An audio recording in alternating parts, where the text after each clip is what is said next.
Bonjour à toutes, je m'appelle Camille, j'ai 26 ans, je suis mariée, maman d'une petite fille d'1 an et enseignante. Et aujourd'hui j'aimerais vous raconter l'histoire d'un potier. Le potier, c'est cette personne qui va prendre de la terre brute et qui va la transformer en un objet unique. Chaque jour, ce potier va imaginer ce qu'il va créer, il sait à quoi ressemblera l'objet final et à quoi il servira.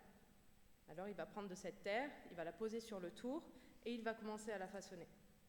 Parfois il appuie, parfois il déforme, parfois il recommence. Mais jamais au hasard, chaque geste a un sens. Et il ne s'arrête pas tant que le résultat ne correspond pas à ce qu'il avait imaginé, parce que lui seul a la vision complète. Et pendant longtemps, ce potier, c'était moi. Cette personne qui a des attentes, mais qui veut les réaliser à sa manière. Être libre des attentes du futur est un gros sujet, et pour moi, ça représente le fait d'être consciente que je ne peux pas tout contrôler, et encore moins mon futur.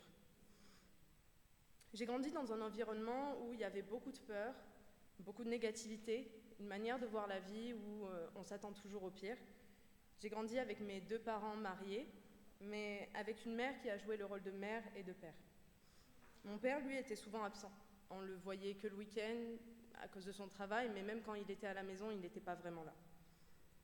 Et donc, ma mère a dû prendre la charge du foyer sur ses épaules, à elle toute seule, à tous les niveaux. Notre éducation à mes sœurs et moi, l'administratif, les finances, qui étaient un assez gros sujet à ce moment-là, parce qu'ils étaient très endettés. Et même si elle était inquiète, même si elle avait peur, elle restait toujours forte. Et inconsciemment, j'ai commencé à reproduire les schémas dans lesquels ma mère était, à savoir l'inquiétude, la peur de manquer d'argent, la peur de ne pas pouvoir être au contrôle. Je voulais avoir un travail dans lequel je me sente utile, épanouie, mais surtout avoir une sécurité financière. J'avais déjà le schéma parfait du vase que je voulais être dans ma tête. Et donc à partir du collège, j'ai compris que le métier de mes rêves était d'enseigner à des jeunes enfants. Je voulais leur montrer que s'ils avaient confiance en eux, tout serait possible pour eux. Alors j'ai fait des études, que j'ai réussi, et la première année d'enseignement a été vraiment très belle. Je me souviens que je passais vraiment tout mon temps à préparer ma classe, à chercher de nouvelles activités, à découper, plastifier, créer des projets. Mais les 2 années suivantes, j'ai été envoyée dans une autre école, dans un milieu beaucoup plus difficile.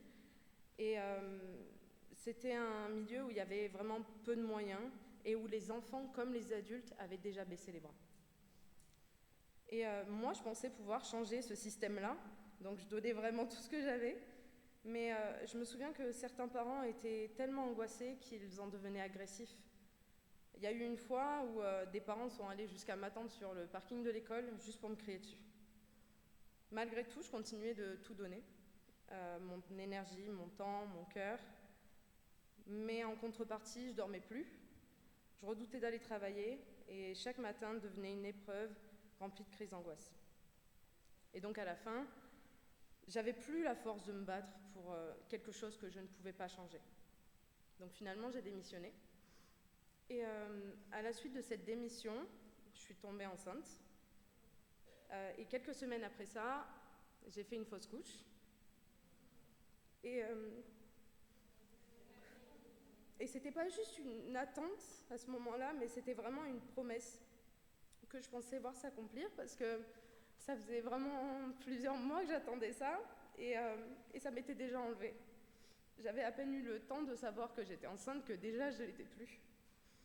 Et je me sentais impuissante, comme si j'avais échoué à protéger ce petit être, comme si c'était moi finalement qui l'avais tué. Et j'avais beau entendre les discours des médecins, des amis, de la famille qui me disaient que ça arrivait à plein de femmes.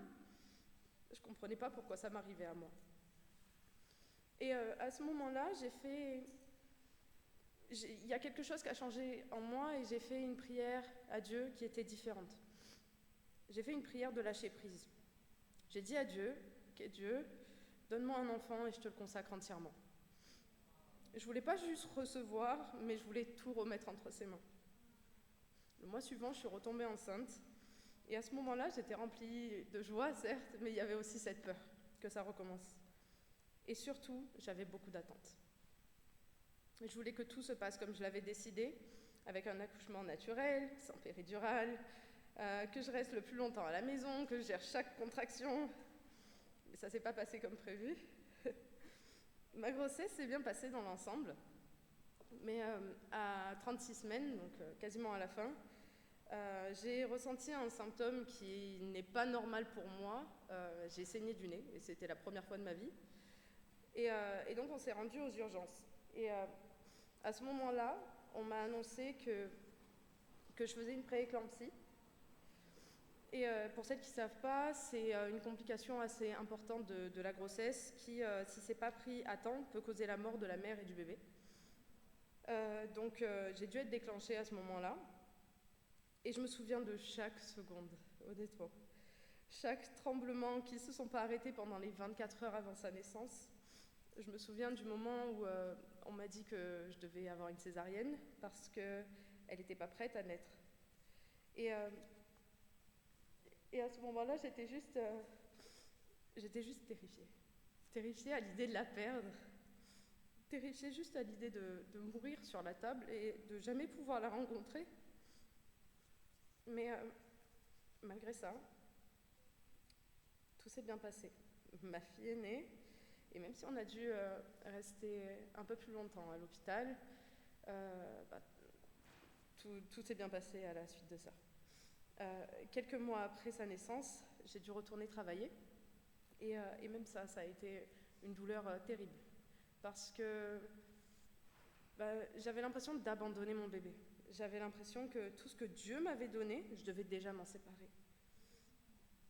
Et je ne comprenais pas, mais une nouvelle fois, Dieu était à l'œuvre. Parce que ce retour au travail m'a conduit dans une nouvelle école, une école qui était attentive aux enseignants et attentive aux enfants. Comme si Dieu me disait, regarde, je ne t'ai pas oublié, je suis juste en train de faire autrement.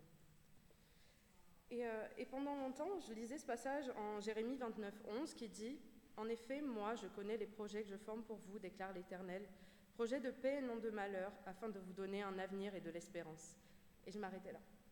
Je voyais juste la promesse, le futur, l'espérance, mais je ne comprenais pas le reste. Parce que dans la suite, il est écrit « Alors vous m'appellerez, vous partirez, vous me prierez, et je vous exaucerai. Vous me chercherez et vous me trouverez, parce que vous me chercherez de tout votre cœur. Je me laisserai trouver par vous, déclare l'Éternel. » Et donc ici, Dieu ne parle pas juste d'un résultat. Il parle d'une relation, d'un chemin où il va transformer notre cœur.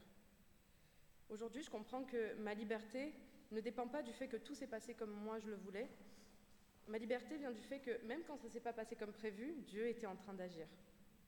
J'ai compris que je ne pouvais pas être le potier parce que c'est Dieu qui l'est. Et même aujourd'hui, je peux encore lutter avec le fait de vouloir reprendre le contrôle. Mais malgré tout, Dieu ne recommence pas à zéro.